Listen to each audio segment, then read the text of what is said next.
60 ದಿವಸದಲ್ಲಿ 1,00,000 ರೂಪಾಯಿ ದುಡಿಯಕ್ಕಾಗುತ್ತಾ? ಅದು ಟಾಟಾ ಎಸಿಲಿ 20 ದಿವಸದಲ್ಲಿ 1,00,000 ರೂಪಾಯಿ ದುಡಿಯೋ ಚಾಲೆಂಜ್ ಅಲ್ಲಿ ಇವತ್ತು ಡೇ 20. ಇವತ್ತು ಎಷ್ಟು ದುಡಿತೀನಿ ಅಂತ ಗೊತ್ತಾಗಬೇಕಂದ್ರೆ ಫುಲ್ ಬ್ಲಾಗ್ ನೋಡ್ರಿ. ಬಟ್ ನಾನು ಹೊಡಿತಾ ಇರೋದು ಟಾರ್ಪಲ್ ಬಂಡ್ಲುಗಳು 50 ಬ್ಯಾಗ್ ಐತೆ. ಇದು ಎಲ್ಗಪ್ಪ ಎತ್ಕೊಂಡು ಹೋಯ್ತಾ ಇರೋದು ಅಂದ್ರೆ ಕನಕಪುರದ ಹತ್ರ ಇರೋ ಚುಂಚಿ ಫಾಲ್ಸ್ ಹತ್ರ.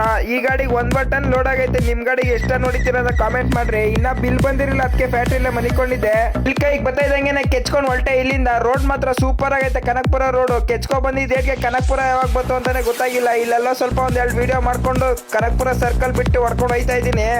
ರೋಡ್ ನೋಡ್ತಾ ಇದೀರಲ್ಲ, ಹಿಂಗ್ ಸೀದಾ ಹೋದ್ರೆ ಕಬ್ಬಾಳ್ಗೆ ಹೋಗುತ್ತೆ. ನಾವಿಲ್ಲಿ ಲೆಫ್ಟ್ ಎತ್ಕೊಂಡು ಹೋಯ್ತಾ ಇರ್ಬೇಕು ಇದೇ ರೋಡ್ ಅಲ್ಲಿ. ಈ ಲಾರಿ ಹೋಯ್ತಾರ ತಾವ್ ಲೆಫ್ಟ್ ಎತ್ಕೊಂಡ್ರೆ ತಳಿಗೆ ಹೋಯ್ತದೆ. ನಾವಿಲ್ಲಿ ಸೀದಾ ಹೋಗ್ಬೇಕು. ರೋಡ್ ಮಾತ್ರ ಏನ್ ಸೈಕ್ ಆಗೈತೆ ಗುರು.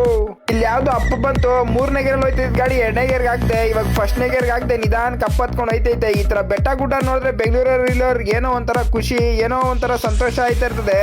ಇದನ್ನ ಪಾಸ್ ಮಾಡ್ಕೊಂಡು ಓದ್ಕೊಬಿಡ್ರಿ. ಯಾವ ಊರಿಗೆ ಎಷ್ಟೆಷ್ಟು ಕಿಲೋಮೀಟರ್ ಐತೆ ಅಂತ ಗೊತ್ತಾಯ್ತದ ನಿಮ್ಗೆ. ಸುತ್ತಮುತ್ತ ಇರೋ ಊರಿಗೆ ಇದು ದೊಡ್ಡೂರು. ಈ ಊರ ಹೆಸರು ದೊಡ್ಡಹಳ್ಳಿ ಅಂತ. ಇದನ್ನ ಟೌನ್ ಅಂತಾರೆ ಇಲ್ಲಿರೋರು. ಫುಲ್ ಫಾಸ್ಟ್ ಆಗಿ ಹೊಡ್ಕೊ ಬಂದೆ. ಇಲ್ಲೇನ್ ಆರ್ಚ್ ಕಾಣಿಸೈತಲ್ಲ, ಇಲ್ಲಿ ಲೆಫ್ಟ್ ಎತ್ಕೋಬೇಕು. ಇದು ಮುದ್ದಮ್ಮ ತಾಯಿ ದೇವಸ್ಥಾನದ ಆರ್ಚ್ ಇದು. ಇಲ್ಲೆಲ್ಲ ಫುಲ್ ನಾನು ಓಡಾಡಿದ್ದೀನಿ. ಸಂಗಮದಲ್ಲಿ ನಮ್ಮ ಮನೆ ದೇವರ ಐತೆ ಶಿವನೆಂಕರೇಶ್ವರ ಅಂತ. ಈ ಆರ್ಚ್ ಒಂದು ಕೈ ಮುಕ್ಕೊಂಡು ಇಲ್ಲಿಂದ ಹೊರಟೆ.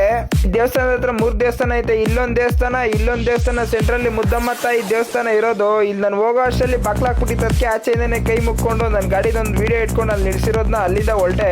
ಹಂಗೆ ಬರ್ತಾ ಇದ್ದಂಗೆ ಒಂದು ಬೋರ್ಡ್ ನೋಡಿದೆ. ಏನಪ್ಪಾ ಅಂದ್ರೆ ಚುಂಚಿ ಫಾಲ್ಸ್ ಇಲ್ಲಿಂದ ಬೇರೆ 3.5 ಕಿಲೋಮೀಟರ್ ಐತೆ. ಇದೇ ಮನೆಗೆ ನೋಡ್ರಿ ಅನ್ಲೋಡ್ ಮಾಡ್ಬೇಕಾಗಿರೋದು ಶೀಟ್ ಮನೆಗೆ. ಏನ್ ಜಾಗ ಗುರು. ಇಲ್ಲಂತೂ ಜಾಗ ನೋಡ್ಬಿಟ್ಟು ನಾನಂತೂ ಕಳ್ದೋದೆ. ಒಂದು 10 ನಿಮಿಷ ಹಂಗೆ ಕುತ್ಕೋಬಿಟ್ಟೆ. ಇರಪ್ಪ ಕುತ್ಕೊಂಡ್ರೆ ಆಗಲ್ಲ ಅನ್ಬಿಟ್ಟು ನನ್ನೊಂದೆರಡು ವಿಡಿಯೋ ಇಟ್ಕೊಂಡೆ ರಪ್ ಅಂತ. ನಂಬರ್ ಏನ್ ಮಾಡ್ತಾವ್ರೆ ಅಂತ ನೋಡಕ್ ಹೋದ್ರೆ ಪಾಪ ಒಬ್ಬರೇ ಅನ್ಲೋಡ್ ಮಾಡ್ತಾ ಇದ್ರು. ಅದಕ್ಕೆ ನಾನು ಗಾಡಿ ಮೇಲೆ ಹತ್ಬಿಟ್ಟು ಬಂಡ್ಲುಗಳೆಲ್ಲ ಎಳ್ದೆಳ್ದು ಕೊಡ್ತಾ ಇದ್ದೆ. ಬರೋ ರೋಡ್ ಮಾತ್ರ ಸ್ವಲ್ಪ ಡಿಫಿಕಲ್ಟ್ ಆಗೇ ಇತ್ತು. ಬ್ಯೂಟಿಫುಲ್ ವ್ಯೂನ ತೋರಿಸ್ಬಿಟ್ಟು ಈ ವ್ಲಾಗ್ನ ಇಲ್ಲಿಗೆ ಎಂಡ್ ಮಾಡ್ತಾ ಇದ್ದೀನಿ. ಇವತ್ತಿನ ಅರ್ನಿಂಗ್ ಬಂದು 3,500 ರೂಪಾಯಿ, ಅದ್ರಲ್ಲಿ 800 ರೂಪಾಯಿ ಡೀಸೆಲ್ ಹೋಗೈತೆ. ಈ ತರ ವ್ಲಾಗ್ ಬೇಕಂದ್ರೆ ಲೈಕ್ ಫಾಲೋ ಕೆಚ್ ಬಿಸಾಕ್ತಾ ಇರ್ಬೇಕು ನೀವು.